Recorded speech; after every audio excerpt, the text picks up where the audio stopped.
नमस्कार साथियों, मैं मनीष भारती संस्कृति पीसीएस प्लेटफॉर्म पर आप सभी का स्वागत करता हूं। साथियों, जैसा कि हम सभी जानते हैं कि बिहार की राजनीति को लेकर के पिछले कुछ समय से तमाम तरह के कयास लगाए जा रहे थे कि मुख्यमंत्री कौन होंगे, किस तरह से कैबिनेट का विस्तार होने वाला है, बिहार में राजनीतिक सरगर्मी कैसा होगा, किस दल का मुख्यमंत्री होगा। आज जो है इन तमाम बातों पर पूर्ण विराम लग गया है, क्योंकि बीजेपी ने बिहार में अपना पहला मुख्यमंत्री बना लिया है। और मुख्यमंत्री कौन बने हैं? सम्राट चौधरी। सम्राट चौधरी वही जो इससे पहले बिहार के उप मुख्यमंत्री भी रहे हैं। गृह मंत्रालय भी इनके पास था, तो शुरू से ही समझ में आ रहा था कि इनका कद जो है पार्टी के द्वारा बढ़ाया जा रहा है। हालांकि ये कई दल में रह चुके हैं। विस्तार से इनके जीवनी के विषय में समझने की कोशिश करेंगे। सबसे पहले कुछ प्रमुख बातें देख लेते हैं।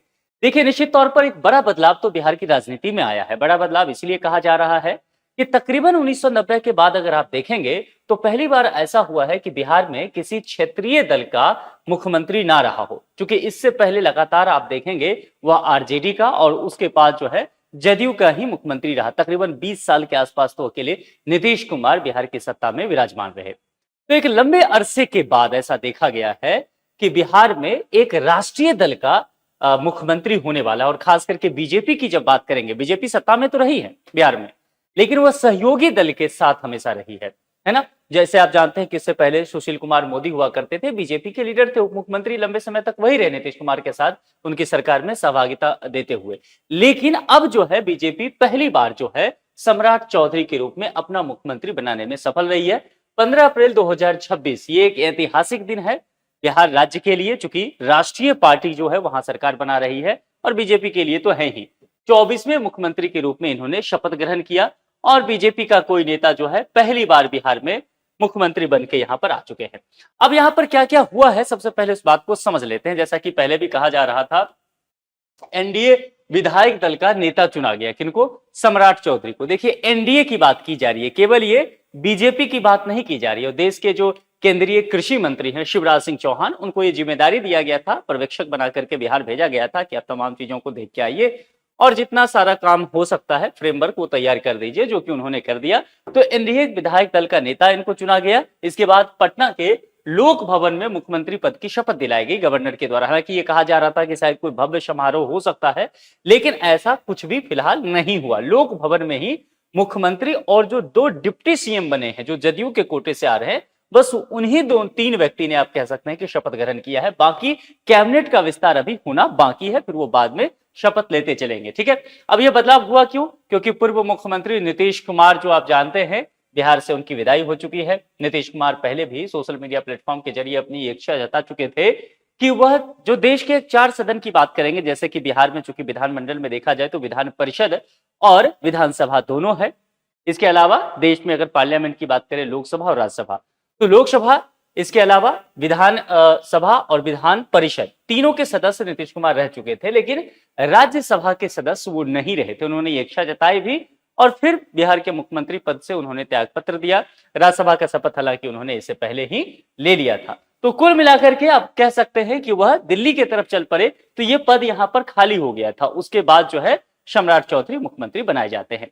प्रश्न ये था कि डिप्टी सीएम कौन बनेंगे, चूंकि ये बात कयास लगाए जा रहे थे कि नीतीश कुमार के पुत्र जो है निशांत, उनको डिप्टी सीएम बनाया जा सकता है। एक डिप्टी सीएम का पद उनके तरफ जा सकता है, क्योंकि हाल ही में देखिए कुछ लंबे समय से सार्वजनिक जीवन से वो दूरी बना करके रखते थे, लेकिन अभी हाल ही में उन्होंने पार्टी ज्वाइन किया, कार्यकर्ताओं के बीच जो है काफी एक्टिव होने लगे। तो ये कहा गया कि संभव है कि हो सकता है मुख्यमंत्री ही ना बन जाए, नहीं तो डिप्टी सीएम बनना तो तय है, लेकिन ऐसा कुछ भी नहीं हुआ।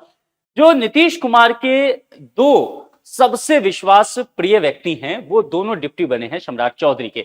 एक तो विजय कुमार चौधरी और दूसरे विजेंद्र प्रसाद यादव। विजेंद्र प्रसाद यादव वही चेहरा थे जो कि इससे सरकार जो जीती थी तो ये नहीं आना चाहते थे कैबिनेट में, लेकिन नीतीश कुमार के कहने के बाद आए, क्योंकि ये इनके अनन्य मित्र रहे। ऐसे ही विजय चौधरी भी रहे हैं। तो कुल मिलाकर के इन दोनों को यहां पर एक बड़ी जिम्मेदारी दिया गया। इससे पहले आप देखेंगे तो ये कैबिनेट का हिस्सा रहे थे, लेकिन यहां पर डिप्टी बनाया गया है सम्राट चौधरी का, और दोनों ही जदयू के बहुत वरिष्ठ लीडर माने जाते हैं। अब ये खास क्यों है? जैसा कि पहले भी मैंने कहा, बीजेपी का पहला मुख्यमंत्री बना है। लंबे समय से सरकार में होने के बाद भी अपना मुख्यमंत्री नहीं बना पा रही थी बीजेपी, और बिहार एक ऐसा राज्य था जहां पर सरकार में बीजेपी लंबे समय से रही लेकिन मुख्यमंत्री नहीं रहा। तो कुल मिलाकर के समझिए, यहां पर केवल पद में पद पर व्यक्ति का बदलाव नहीं हुआ है, पूरी तरह से सत्ता में अगर देखेंगे तो सोच का बदलाव हुआ है। बिहार में एक बड़ी राजनीतिक घटनाक्रम यहां पर हुई है। अब जरा सम्राट चौधरी के विषय में समझते हैं। चूंकि मुख्यमंत्री ये हुए हैं, मैंने जैसा कि पहले भी कहा कि लगभग कई पार्टियों में ये रह चुके हैं, इनकी यात्रा बड़ी लंबी रही है। पहले ये आरजेडी का हिस्सा हुआ करते थे, राबड़ी देवी के समय में कैबिनेट में हिस्सा भी थे, इसके अलावा जदयू में भी रह चुके हैं। और तकरीबन देखा जाए तो 8 साल पहले, यानी कि तकरीबन आप कहेंगे तो 2018 में ये बीजेपी में आकर के शामिल होते हैं। तेजी से पार्टी का मुद्दा ये आगे बढ़ाते हैं, पार्टी का एक पोस्टर बॉय बन जाते हैं, इनका छवि उभर करके लोगों के सामने आता है। और बीजेपी जो है, कह सकते हैं सुशील कुमार मोदी के बाद इस बात को लेकर के स्ट्रगल कर रही थी कि बिहार में उनके पास कोई एक बहुत बड़ा चेहरा नहीं है नेता के तौर पर। बीजेपी के पास वो सम्राट चौधरी जो खाई था उसको पाटने का काम इन्होंने कर दिया। एक सशक्त चेहरा के तौर पे बीजेपी के लिए ये जाने गए। पार्टी ने इन्हें पहले अध्यक्ष भी बनाया था, पहले भी ये डिप्टी सीएम रह चुके और उनके साथ उनको वित्त मंत्रालय दिया गया। इस बार जब डिप्टी सीएम रहे तो गृह मंत्रालय दिया गया। ऐसा पहली बार रहा कि नीतीश कुमार मुख्यमंत्री रहे हों और गृह मंत्रालय उन्होंने अपने पास ना रखा हो, क्योंकि हमेशा वो गृह मंत्रालय रखते थे। तो ये पहली बार जो है सम्राट चौधरी को गृह मंत्रालय बीजेपी की कोटे से गया। तभी ये कयास लगाया जाने लगा कि सम्राट चौधरी का कद जो है काफी बड़ा हो चुका है। ठीक है, तो आरजेडी से बीजेपी तक का सफर रहा और फिर बीजेपी का पहला सीएम ही बने। अगर देखेंगे तो ओबीसी चेहरा है, खास करके कुशवाहा समाज से आते हैं।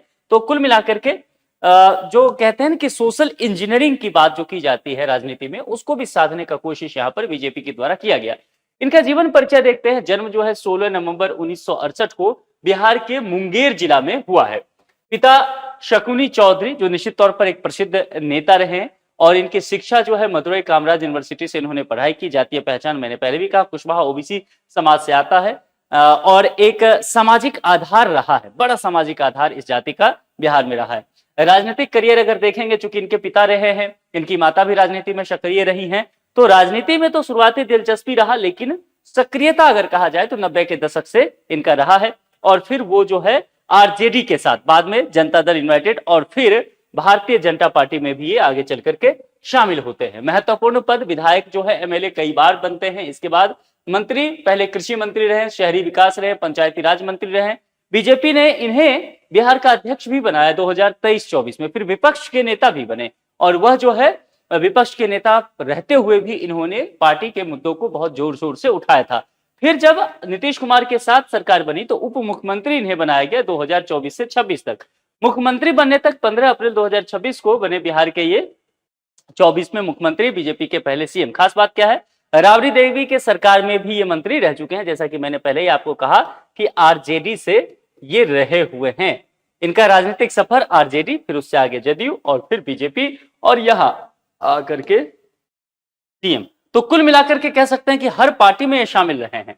इस बदलाव का महत्व क्या है? सबसे महत्वपूर्ण बात तो यही है, क्योंकि बिहार में सत्ता का संतुलन अब पूरी तरह से बदल गया है। एक लंबे अरसे बाद, तकरीबन देखा जाए तो 3-3.5 दशक के बाद ये देखा जाएगा कि बिहार में क्षत्रिय दल अब बहुत एक्टिव नहीं रह गई है। ऐसा नहीं कि क्षत्रिय दल है नहीं, लेकिन क्षत्रिय दल के मुख्यमंत्री नहीं है ना, ये बात यहां पर अब देखने को मिला है। और लंबे समय बाद देखिए, देश के लगभग तमाम राज्यों में ऐसा रह चुका है 90 के दशक के बाद कि कभी न कभी ऐसा हुआ हो कि जिस दल की सरकार केंद्र में रही हो वही सरकार राज्य में भी उस पार्टी की रही हो। बिहार में ऐसा नहीं रहा और बिहार को इसका नुकसान भी उठाना पड़ा और लगातार ये कहा गया कि इस वजह से बिहार को फंड ठीक से नहीं मिल पाता है। बीजेपी अब पहली बार सीधे नेतृत्व कर रही है राज्य की राजनीति में। निश्चित तौर पर नए समीकरण आ चुके हैं, नई समीकरण की संभावनाएं बन रही है, लेकिन यहां पर चैलेंजेस भी कम नहीं है सम्राट चौधरी के समक्ष।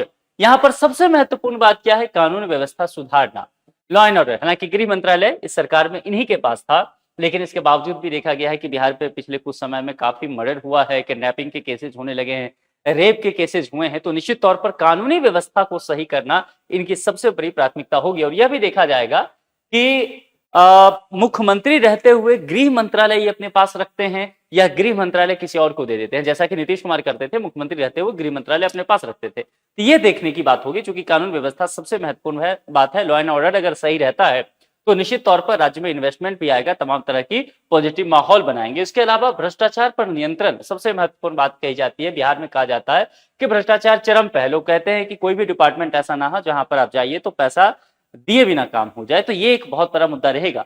और जातीय राजनीति से ऊपर उठकर काम करना। चूंकि बिहार की राजनीति को हमेशा इस बात को लेकर के कहा जाता है, आरोप लगाया जाता है कि बिहार में राजनीति में जातिवाद बहुत हावी है। चाहे किसी भी पार्टी में रहे हो, आरजेडी में रहे हो, जदयू में रहे हो, बीजेपी में आए हो, सम्राट चौधरी की बात कर रहा हूं, अपनी जातीयता पहचान को लेकर के आए थे। कुशवाहा समाज इन पर बहुत भरोसा करता है। तो अब ये देखना होगा कि उस समाज से ऊपर उठ करके, है ना, क्योंकि अब आप मुख्यमंत्री बनते हो, प्राइम मिनिस्टर बनते हो, प्रेसिडेंट, तो आप सभी के लिए बनते हो ना। तो अब ये देखना पड़ेगा कि अपनी जाति की पहचान से ऊपर उठ करके बिहार में, चूंकि जाति विविधता भी बहुत ज्यादा है, तो उसको कैसे ये संतुष्ट कर पाते हैं।